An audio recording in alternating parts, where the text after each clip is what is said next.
Hello everyone, welcome to the YouTube channel Eye of Law. मेरे इस channel पे आपको लॉ से रिलेटेड वीडियोस देखने को मिलती हैं। इस वीडियो का टॉपिक होने वाला है बार बेंच रिलेशंस, यानी कि जजेस एंड एडवोकेट्स के बीच में क्या रिलेशन है, कैसा रिलेशन होना चाहिए। अब मैंने बार बेंच रिलेशंस को जजेस और एडवोकेट का रिलेशन क्यों बोला, इस वीडियो में हम समझेंगे। चलिए वीडियो को स्टार्ट करते हैं। स्टार्ट करते हैं अपने इंट्रोडक्शन के पार्ट से। The bar bench relation is the most important part of the justice system, यानी कि जो बार और बेंच का संबंध है ना, रिलेशन है ना, वो न्याय व्यवस्था का एक बहुत ही मुख्य आधार है। ठीक है, बेस है एक्चुअली में वो हमारी जस्टिस सिस्टम का, हमारी न्याय व्यवस्था का। देखिए, कोर्ट रूम में जब कोई केस आता है ना, तो वहां पे दो पार्ट्स देखे जाते हैं। ठीक है, पहला पार्ट होता है जहाँ पे जजेस बैठते हैं, उस पार्ट को कहते हैं बेंच। क्योंकि हमने कोर्ट्स में या हमने केसेस में देखा है ना कि 5 जजेस की बेंच ने ये वर्डिक्ट दिया था, 3 जजेस की बेंच ने ये वर्डिक्ट दिया था।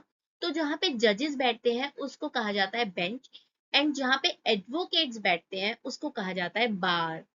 ठीक है, इसका मतलब बार बेंच रिलेशनशिप का क्या मतलब हो गया, जज एंड एडवोकेट के बीच में क्या रिलेशन है, कैसा रिलेशन है, यही है हमारा बार बेंच रिलेशन, जो कि हमारे जस्टिस सिस्टम का, हमारी न्याय प्रणाली का, हमारी न्याय व्यवस्था का एक मुख्य आधार है, बेस है, बहुत ही इंपॉर्टेंट बेस है। ठीक है, मतलब बेंच रेफर कर रहे हैं जजेस को, बार रेफर कर रहे हैं एडवोकेट्स को। इसका मतलब बार बेंच रिलेशन का मतलब क्या हो गया, रिलेशन ऑफ द जजेस एंड द एडवोकेट्स। इसका मतलब बार एंड बेंच का जो रिलेशन है, इसका मीनिंग क्या हो गया, इसका मीनिंग हो गया बार यानी कि एडवोकेट एंड बेंच यानी कि जजेस के बीच का रिलेशन। देखिए, हमारे जस्टिस सिस्टम के ना दो इंपॉर्टेंट पिलर्स हैं, बेंच एंड बार। तो पहला अगर हम बेंच देखते हैं तो इसका मतलब है वो जजेस जो कोर्ट को प्रिसाइड करते हैं, यानी कोर्ट चलाते हैं और पूरी निष्पक्षता और अथॉरिटी के साथ विवादों पर अपना फैसला सुनाते हैं। और इसके साथ अगर हम बार देखें तो बार का मतलब है वो एडवोकेट्स या वकील की कम्युनिटी जो कोर्ट को असिस्ट करती है, केसेस को सही तरीके से कोर्ट में प्रेजेंट करती है और अपने क्लाइंट्स के राइट्स को अपहोल्ड करती है। ठीक है, तो अगर सीधे शब्दों में हम कहें तो बार बेंच रिलेशन का मतलब है जजेस और एडवोकेट्स के बीच का एक कार्डियल यानी कि सौहार्दपूर्ण रिश्ता। जब ये दोनों मिल करके काम करते हैं ना, तो हमारी न्याय व्यवस्था सही मामले में सफल हो पाती है। वाई दिस रिलेशन मैटर्स, यानी कि बार और बेंच का जो ये रिश्ता है ना, ये इतना इंपॉर्टेंट क्यों है, ये इतना जरूरी क्यों है। देखिए, इसके पीछे के 4 इंपॉर्टेंट रीजन है। सबसे पहला है पब्लिक फेथ, यानी कि आम जनता का विश्वास। देखिए, जो हमारी पब्लिक है ना, उसका न्याय व्यवस्था पर भरोसा तभी बना रहेगा जब जजेस और वकील मिलकर एक दूसरे की गरिमा को बनाए रखकर काम करेंगे। ठीक है, अगर कोर्ट रूम में एक दूसरे को टॉन्ट करना या एक दूसरे को बेवजह के लिए पोक करना, इस तरीके की सिचुएशन होगी ना, तो पब्लिक भी ना परेशान हो जाएगी, विश्वास उसका डगमगाएगा। नेक्स्ट है स्पीडी जस्टिस। देखिए, अगर बार और बेंच के बीच में अच्छा तालमेल है ना, तो केसेस का जो निपटारा होगा ना वो समय पर हो जाएगा, और ये जो हमारा तारीख पे तारीख ये वाली जो सिलसिला है ना, ये खत्म हो जाएगा। नेक्स्ट है जॉइंट रिस्पॉन्सिबिलिटी, यानी कि न्याय देना देखिए किसी एक का काम नहीं है, है ना, ये दोनों की ही इक्वल म्यूचुअल जिम्मेदारी है। ठीक है, तो इसका मतलब जजेस और एडवोकेट्स दोनों की शेयर ड्यूटी है न्याय देना, जॉइंट रिस्पॉन्सिबिलिटी है। नेक्स्ट है लोअर कोस्ट। जब दोनों पक्ष आपस में कॉर्पोरेट होके काम करेंगे, एक दूसरे का गरिमा बना के, सामंजस्य बना के काम करेंगे ना, तो कोर्ट का जो समय है ना वो बचेगा, जिससे आम जनता का जो केस लड़ने का खर्च है और मानसिक तनाव है ना, ये सभी कम हो जाएंगे। तो अगर मैं शॉर्ट में कहूँ तो एक बेहतर समाज और तेज न्याय के लिए ना, इस रिश्ते का मजबूत होना बहुत इंपॉर्टेंट है। नेक्स्ट है role of the bar in the bar bench relation. देखिए, इसका मतलब है कि बार बेंच के जो रिलेशन है ना, उसको मजबूत बनाने के लिए एडवोकेट को किन मुख्य बातों का पालन करना चाहिए। तो यहाँ पे कुछ हेडिंग्स लिखी हुई है, आने वाली स्लाइड्स में हम इसकी एक्सप्लेनेशन देखेंगे। बार एंड बेंच के रिलेशन को बनाने के लिए, अच्छा बनाने के लिए, मजबूत बनाने के लिए एडवोकेट की पहली ड्यूटी आती है रिस्पेक्ट द जजेस एंड द जुडिशरी, यानी कि जजेस और जुडिशरी का सम्मान करें। देखिए, इसका सीधा सा मतलब है कि हर एडवोकेट को बेंच यानी कि जजेस का पूरा सम्मान देना चाहिए, ठीक है, चाहे कोर्ट रूम के अंदर हो या बाहर। किसी भी सोशल सेटिंग में न्यायपालिका या जजेस के बारे में कोई भी अपमानजनक या फिर गलत बात बोलने से बचना चाहिए। कोर्ट की डिग्निटी को मेंटेन करना चाहिए, ये वकीलों की पहली जिम्मेदारी है, ठीक है। सेकंड पार्ट आता है, सेकंड ड्यूटी आती है असिस्ट जजेस in the trial of the cases. देखिए, एक एडवोकेट का काम ना सिर्फ बहस करना नहीं है, बल्कि कोर्ट को असिस्ट करना भी है, ठीक है। वकीलों को ये चाहिए कि वो केस से जुड़े जितने भी रेलिवेंट लॉज हैं और फैक्टर्स हैं ना, उनको जज के सामने रखें, ठीक है, और सही और साफ तरीके से रखें, ताकि एक जज एक्यूरेट और सही फैसला दे सके। इसके अलावा कोर्ट रूम में किसी भी ऐसे बर्ताव से वकीलों को बचना चाहिए जिससे जज जो है इरिटेट हो जाए या फिर कोर्ट का डेकोरम जो है ना वो बिगड़े, ठीक है। बार बेंच को बनाए रखने के लिए एडवोकेट की थर्ड ड्यूटी है challenge wrong orders through appeals, यानी गलत आदेशों का अपील के माध्यम से चुनौती देना। देखिए, अगर कोर्ट से कोई ऐसा ऑर्डर आता है जो आपको गलत लगता है, तो उसे सुधारने का सबसे सही और कानूनी तरीका है अपील का। किसी भी वकील को पब्लिकली या सोशल मीडिया पर किसी जज की आलोचना करने से ना बचना चाहिए, ठीक है। कानून के दायरे में रहकर आप ऊपर की अदालत में अपील फाइल करिए और उस फैसले को चुनौती दीजिए।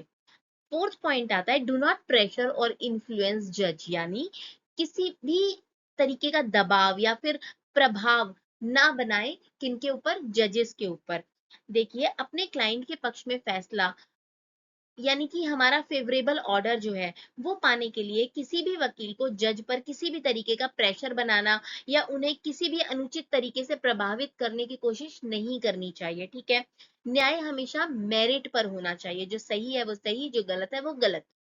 फिफ्थ ड्यूटी आती है एडवोकेट की address grievances through the bar association, यानी शिकायतों का समाधान बार एसोसिएशन के माध्यम से करें, ठीक है। अगर किसी भी जज का बर्ताव इरिटेटिंग या फिर अपमानजनक डिसरिस्पेक्टफुल लग रहा है आपको, ठीक है, तो कोर्ट रूम में सीधे उनसे बहस मत करें, उनसे डायरेक्ट कन्फ्रंटेशन ना करें। अपनी बात या शिकायत को आप बार एसोसिएशन के थ्रू जज के चैम्बर में शांतिपूर्वक तरीके से पहुंचाएं, ठीक है। अभी तक हमने देखे एडवोकेट्स की कुछ ड्यूटी ताकि वो बार बेंच रिलेशनशिप को मेंटेन कर सके। अब हम देखते हैं बेंच यानी कि जजेस की क्या रोल है, क्या ड्यूटीज है बार बेंच रिलेशन को बनाए रखने के लिए। ये कुछ हेडिंग्स आपके सामने लिखी हुई है, इनको एक एक करके समझते हैं। देखिए, ड्यूटीज ऑफ बेंच यानी कि जजेस की क्या ड्यूटीज है बार बेंच रिलेशन को बनाए रखने के लिए। कोर्ट रूम का माहौल अगर आपको बेहतर बनाए रखना है ना, तो जजेस की भी कुछ जिम्मेदारियां हैं, ठीक है। इन जिम्मेदारियों में तीन इंपॉर्टेंट बातें हैं, क्या, रिस्पेक्ट करना, पेशेंस रखना और इम्पार्शियलिटी यानी कि निष्पक्षता बनाए रखना, ठीक है। ये तीन चीजें जो है वो जजेस को हमेशा अपनानी चाहिए। फर्स्ट पॉइंट यही है हमारा जुडिशियल रिस्पेक्ट, यानी कि न्यायिक सम्मान।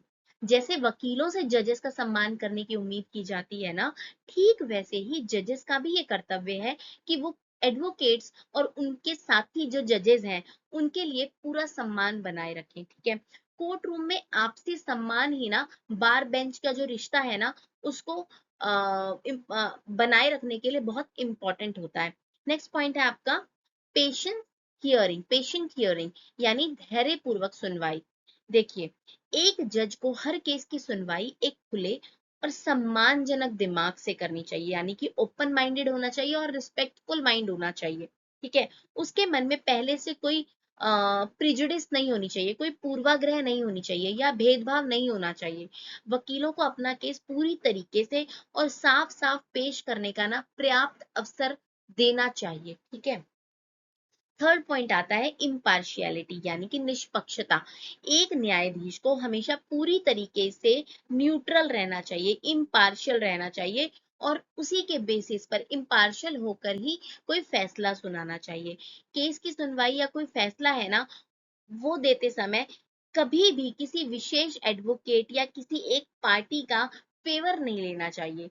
न्याय हमेशा सिर्फ और सिर्फ सबूतों पे, ठीक है, और कानून के आधार पर होना चाहिए, ना कि किसी तरीके के भेदभाव पर।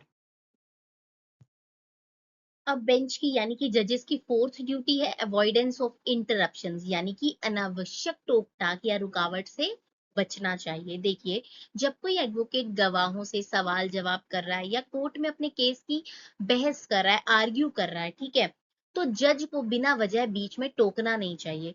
हालांकि जज कुछ खास परिस्थितियों में इंटरफेयर कर सकते हैं, ठीक है, जैसे समय की बर्बादी हो रही है या एक ही बात को बार बार दोहराया जा रहा है, ठीक है, या फिर ये चेक करने के लिए कि जो दलीलें दी जा रही हैं वो केस से रिलेटेड है, रेलिवेंट है या नहीं है, या फिर किसी पॉइंट पर स्पष्टीकरण करने के लिए, क्लैरिफिकेशन मांगने के लिए, या फिर कोर्ट का नजरिया सामने रखने के लिए, या फिर केस की स्पीडी डिस्पोजल के लिए जो जजेस हैं वो कभी कभी इंटरप्शंस कर सकते हैं, बट अननेसेसरी इंटरप्शन से बचना चाहिए। जजेस की फिफ्थ ड्यूटी है प्रॉपर इंटरप्रिटेशन, यानी कि कानून का सही और उचित व्याख्या करना, ठीक है।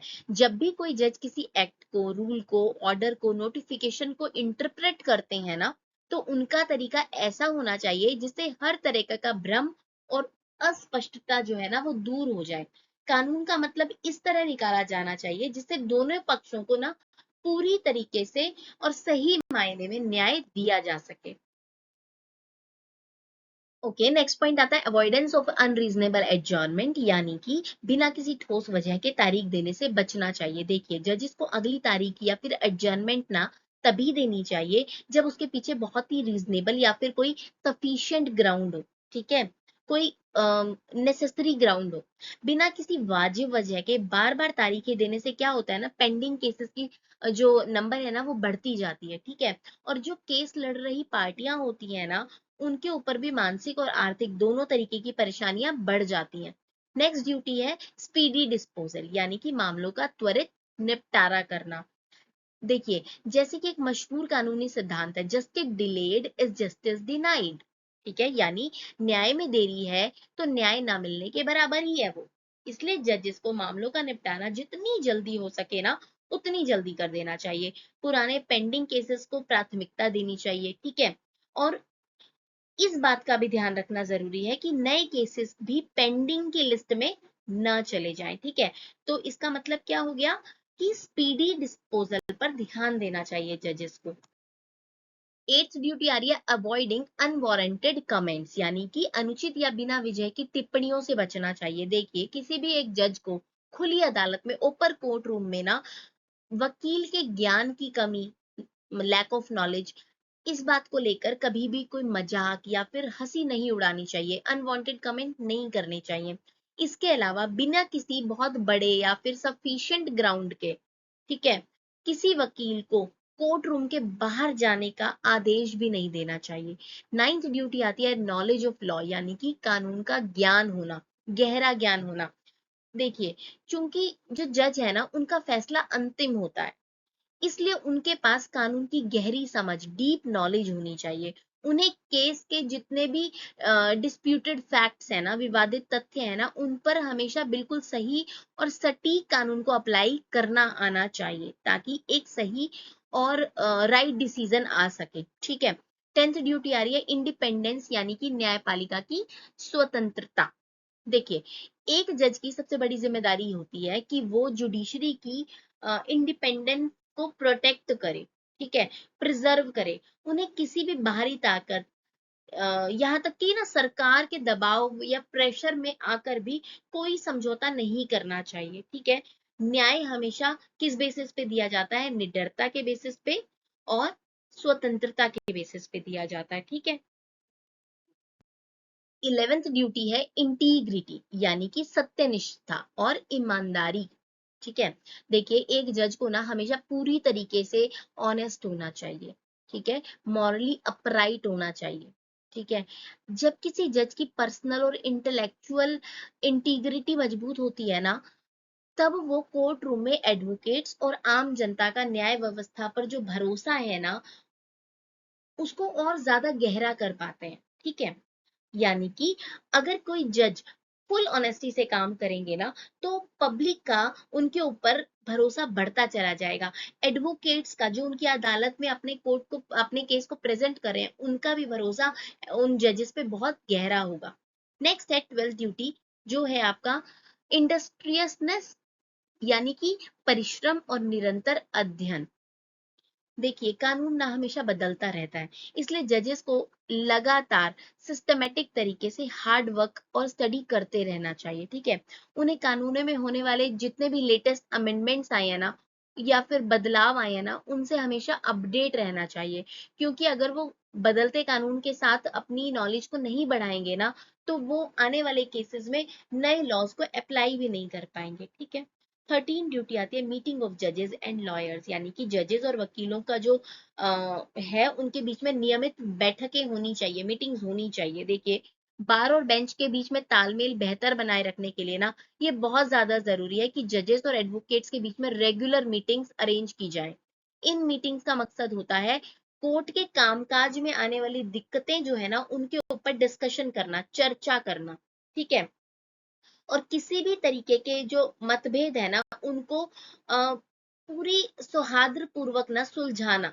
ठीक है, अगर हम बार बेंच रिलेशन में एडवोकेट और जजेस के ड्यूटीज के कंक्लूजन पे आते हैं, तो यहाँ पे लिखा है justice is a joint responsibility, यानी कि न्याय देना एक संयुक्त जिम्मेदारी है। ठीक है, अब ये जो सारे का सारा वीडियो था ना, इसकी 4 समरी आई है। म्यूचुअल रिस्पेक्ट, की बार और बेंच के बीच का जो आपसी सम्मान है ना, वो जुडिशरी में आम जनता का जो भरोसा है ना, उसको मजबूत बनाता है। नेक्स्ट है कॉपरेशन, यानी कि जब जजेस और वकील आपस में कॉर्पोरेट करते हैं और केसेस में होने वाली जितनी भी डिफिकल्टीज हैं, उनको क्लियरली डिस्कस करते हैं, तो केसेस में जजमेंट आने में देरी नहीं होती है। ठीक है, इससे कानूनी खर्च तो घटता ही है, आम नागरिक का भी ना न्याय पर विश्वास गहरा हो जाता है। ठीक है, नेक्स्ट है आपकी शेयर ड्यूटी, यानी कि न्याय किसी एक के हाथ में नहीं है, ना तो जज के हाथ में अकेले है, ना ही अकेले वकीलों के हाथ में है। ठीक है, तो ये दोनों ना शेयर ड्यूटी निभा कर ही एक तरीके के न्याय तक पहुंच सकते हैं। नेक्स्ट है कॉन्टिन्यूअस डायलॉग। देखिए, इस रिश्ते को मजबूत बनाए रखने के लिए समय समय पर मीटिंग्स और बार एसोसिएशन के माध्यम से आपस में कॉन्टिन्यूअस डायलॉग होते रहना जरूरी है। आपस में डिस्कशन होना, संवाद होना बहुत ज्यादा जरूरी है। अगर हम इसको इन शॉर्ट देखें, तो जो हमारा सौहार्दपूर्ण बार बेंच रिलेशन है ना, वो हमारी न्याय व्यवस्था का असली पिलर है।